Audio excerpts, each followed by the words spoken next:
ನಮಸ್ಕಾರ ವೀಕ್ಷಕರೇ, ಐಡಿಯಾ ನ್ಯೂಸ್ಗೆ ಸ್ವಾಗತ. ವೀಕ್ಷಕರೇ, ಇಲ್ಲಿ ಕಾಣ್ತಿರ್ತಕ್ಕಂಥ ದೃಶ್ಯವನ್ನು ನಾವೆಲ್ಲ ಕೂಡ ನೋಡುತ್ತಿದ್ದೇವೆ. ಸುಮಾರು ಇಡೀ ದೇಶಗಳೇ ವಿಶ್ವವೇ ಪ್ರಪಂಚವೇ ಕೂಡ ಈ ಒಂದು ಸ್ಥಳದ ಕಡೆ ಗಮನವನ್ನು ಹರಿಸ್ತಾ ಇದೆ. ಕಾರಣ ಏನಪ್ಪ ಅಂದರೆ 144 ವರ್ಷಗಳಿಗೊಮ್ಮೆ ಇಲ್ಲಿ ಮಹಾಕುಂಭಮೇಳ ನಡೆಯುತ್ತದೆ. ಇತಿಹಾಸವನ್ನು ಕೂಡ ಸೃಷ್ಟಿ ಮಾಡ್ತಕ್ಕಂತಹ ಸ್ಥಳ ಯಾವುದಾದ್ರೂ ಇದ್ದರೆ ಅದು ಕುಂಭಮೇಳದ ಕಾರ್ಯಕ್ರಮ ಅಂತ ಹೇಳ್ಬೋದು. ಸುಮಾರು ಕೋಟಿಗಳಷ್ಟು ಹಿಂದೂ ಸಂಪ್ರದಾಯ ಪ್ರಕಾರ ಕುಂಭಮೇಳಕ್ಕೆ ಕೋಟಿ ಹಿಂದೂ ಭಕ್ತಾದಿಗಳು ಆಗಮಿಸ್ತಕ್ಕಂಥ ದೃಶ್ಯವನ್ನು ನೋಡಿದ್ವಿ. ಜನವರಿಯಿಂದ ಇದುವರೆಗೂ ಕೂಡ ಅಲ್ಲಿ ವಿಶೇಷವಾಗಿ ಕಾರ್ಯಕ್ರಮಗಳು ನಡೀತಾನೆ ಇದೆ. ಆದರೂ ಕೂಡ ಇವತ್ತು ಆ ಕ್ಷೇತ್ರಕ್ಕೆ ನಮ್ಮ ದೇಶದ ಹೆಮ್ಮೆಯ ಶ್ರೀಯುತ ನರೇಂದ್ರ ಮೋದಿಜಿಯವರು ಆಗಮಿಸಿದ್ದಾರೆ.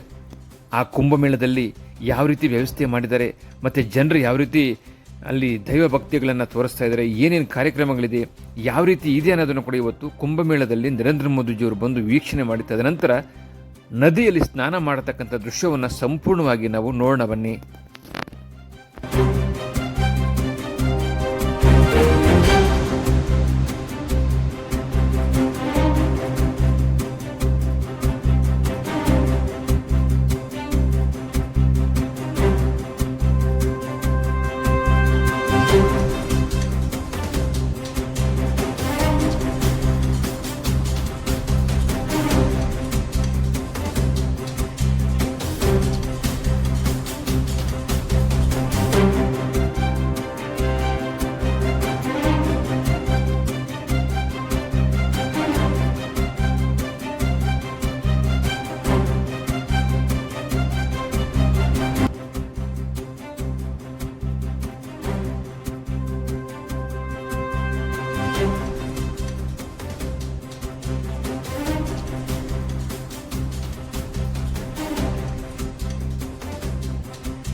ವೀಕ್ಷಕರೇ, ಇಂತಹ ವಿಡಿಯೋಗಳು ನೋಡಬೇಕಾದ್ರೆ ಐಡಿಯಾ ನ್ಯೂಸ್ ಅನ್ನು ಸಬ್ಸ್ಕ್ರೈಬ್ ಮಾಡಿ, ಶೇರ್ ಮಾಡಿ, ಲೈಕ್ ಮಾಡಿ.